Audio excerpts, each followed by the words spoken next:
नमस्कार मित्रांनो, आपण बघतो प्रत्येक गावामध्ये कुठला कधी स्वतःला समाजसेवक म्हणणारे, एक उत्कृष्ट स्वतःला नेता समजणारे कधी कुठल्या खेडेगावामध्ये आलेत का? कुठल्या शाळेची पाहणी केली आहे का? अजिबात नाही. शाळेमध्ये येऊन पाहणी करत नाहीत. गोरगरिबांना एखाद्या वेळेस दप्तर किंवा पुस्तक असं वाटप केले का ह्यांनी? असं मुळात होत नाही. आता प्रत्येक गावामध्ये पोलीस भरतीची तयारी करणारे मुलं फार आहेत.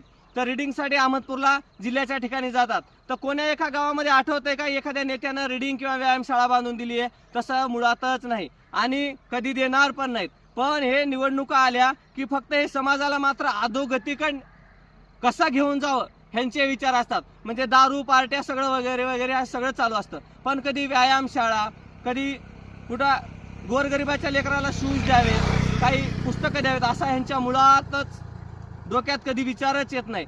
माझा उद्देश कुणावर टीका टिप्पणीचा अजिबात नाही. फक्त एक सॉफ्ट विचार जर म्हणायचं झालं तर हे असे काय येत नसतील यांच्या मनात.